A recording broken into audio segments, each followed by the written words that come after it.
नमस्कार. गोदाई किचनमध्ये सगळ्यांचं खूप खूप स्वागत.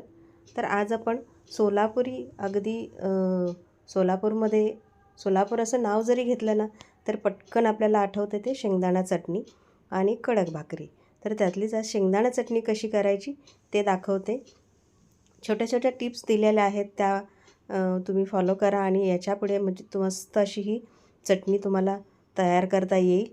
अगदी 3 ते 4 साहित्य आहेत, पण चटणी अतिशय स्वादिष्ट अशी होते. तर सगळ्यात आधी काय काय घेतले ते दाखवते. तर इथे शेंगदाणे घेतलेत मी. पाव किलो शेंगदाणे आहेत. एक मोठा बाऊल भरून शेंगदाणे आहेत.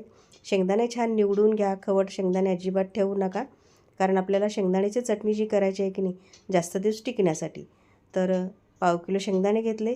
8 ते 10 लसणाच्या पाकळ्या आहेत आणि ते दोन्ही मिरची पूड आहे, काश्मीरी मिरची पूड आहे आणि तिखटवाली आहे. तर इथे मी लसूण जो घेतला आहे की नाही 10-12 पाकळ्या मोठ्या लसणाच्या आहेत. तुमच्याकडे मोठा नसेल लहान असेल तर थोडेसे जास्त घ्या. आणि शेंगदाणे मात्र अगदी छान निवडून घ्या. अजिबात खवट शेंगदाणे त्याच्यात ठेवू नका, किंवा डाळ शेंगदाणे असतात ना ते सुद्धा काढून टाका. स्वच्छ करून घ्या आणि मग आपल्याला भाजून घ्यायचे आहेत. कढई गरम करायला ठेवली.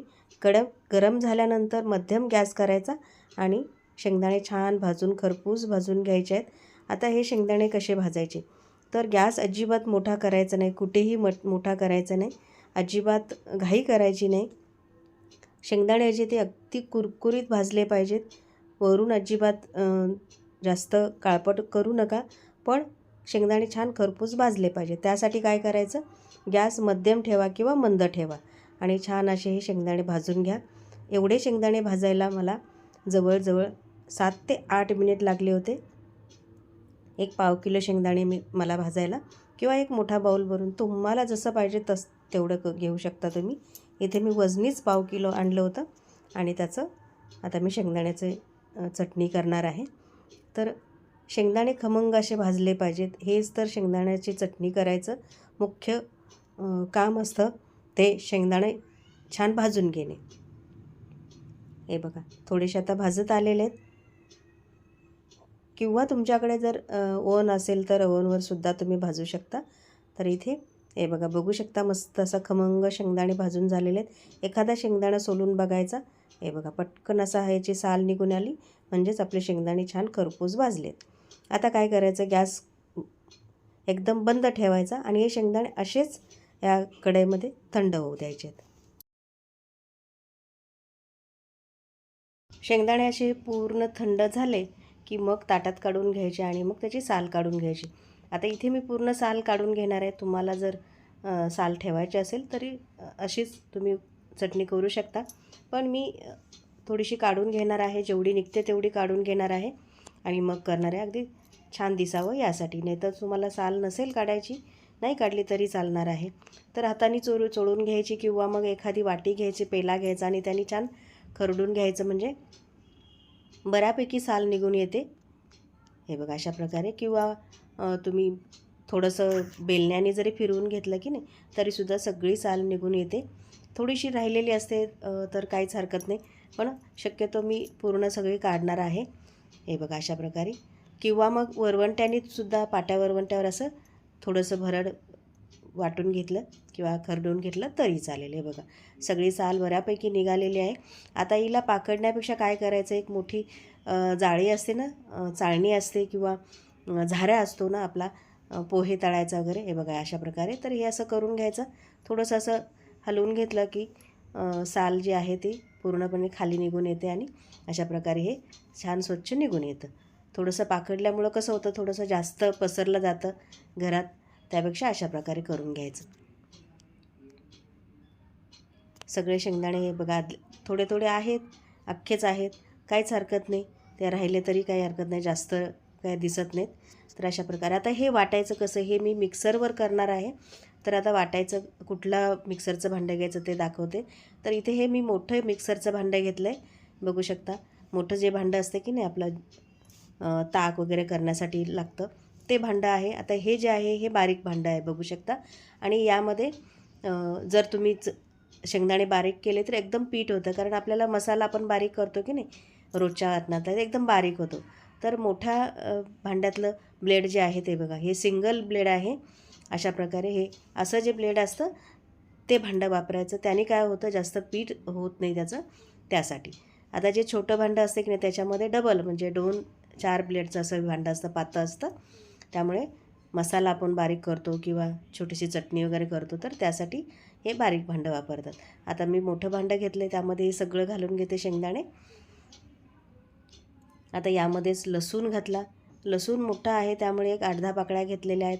बारीक असेल तर जास्त घ्या. काश्मीरी मिरची पावडर आहे, एक 2 चमचे घेतलेले. आणि साधे जे लाल तिखट आहे ते 2 चमचे आहे. तुमच्याकडे जर बेडगी मिरचीचं असेल तर ते वापरलं तरी चालेल. मीठ घ्यायचं चवीनुसार आणि याला एकदा फिरवून घ्यायचं आहे. तर आणि याच्यामध्ये मी जिरे पावडर घातलेले. पावडर नसेल तर तुम्ही अख्खे जिरे वापरले तरीही चालतील. जिरेपूड, धनेपूड आणि गरम मसाला पूड मी एकदमच बनवून ठेवते, त्यामुळे माझ्याकडे पूड आहे. आता याला आधी एकदा थोडंसं फिरवून घ्यायचं, अगदी थोडंसं म्हणजे 2 सेकंदासाठी फिरवून घ्यायचं आणि मग तेल घालायचं. लगेच याच्यात तेल घालू नका, त्याने काय होतं जास्त तेल सुटायला लागतं आणि मग तुमची चटणी आहे ती जास्त ओलसर होते. त्यासाठी अगदी 2 सेकंदासाठी फिरवून घेतलं आणि मग मी त्याच्यामध्ये तेल घालणार आहे. हे बघा इतपत घेतलं. आता याच्यामध्ये 2 ते 3 चमचे शेंगदाण्याचं तेल वापरते मी, कारण मी रोजच्याच जेवणामध्ये मी शेंगदाण्याचं तेल वापरते. तुम्ही जे वापरत असाल ते घालू शकता, कच्चंच घालायचं आपल्याला. आणि पुन्हा एकदा 2 सेकंदासाठी फिरवून घ्यायचं. थोडीशी जाडसरच ठेवायची बघा, बघू शकता. आणि आपली चटणी तयार झाली. थोडीशी ओलसर होते, नंतर आपण हाताने फोडून घ्यायची आणि छान डब्यात भरून ठेवायची. अगदी 8 ते 10 दिवस छान मस्त टिकते. आणि याच्याबरोबर खाण्यासाठी जी कडक भाकरी करणार आहे की नाही, आता याचा पुढचा जो व्हिडिओ असेल तर तुम्हाला कडक भाकरी कशी करायची तेही मी दाखवणार आहे. हे बघा, कारण मी याच्यातच केलं होतं पण व्हिडिओ खूप मोठा होतो त्यामुळे मी 2 व्हिडिओ केलेले आहेत. आता याच्यात काय करायचं, तिखट मीठ बरोबर आहे का बघायचं, तर आणि मग नंतर वाढवायचं. शक्यतो मीठ थोडंसं कमी वापरा. सगळं करून बघा, थोडंसं चाखून बघा आणि मग पुन्हा वाढवा. मी नेहमी सांगत असते मीठ आधी जास्त घालायचं नसतं. आणि ही मस्त अशी ना कुरकुरीत आणि झणझणीत अशी ही शेंगदाण्याची चटणी तयार झाली. तुम्ही बघू शकता मस्त असा रंग आला आहे, आपण जी काश्मीरी मिरची पावडर वापरली त्यामुळे.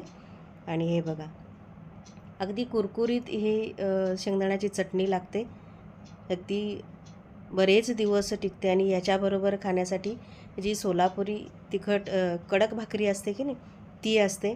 तर त्याचा व्हिडिओ आता मी याच्या पुढचा व्हिडिओ असेल तो कडक भाकरीचा असेल. आणि मस्त असं शेंगदाण्याची चटणी आणि कडक भाकरी अशा पद्धतीने हे तुम्ही नक्की करून बघा.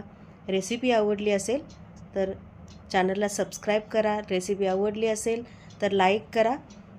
आणि हो, जर पुढचा आता याच्या पुढचा व्हिडिओ जर पाहायचा असेल तुम्हाला आणि चॅनलला जर सबस्क्राईब केलं नसेल तर पटकन सबस्क्राईब करून घ्या, म्हणजे तुम्हाला पटकन ती रेसिपी बघता येईल. तुमच्या मोबाईलवर नोटिफिकेशन लगेच येईल. तर आपण पुन्हा भेटूया.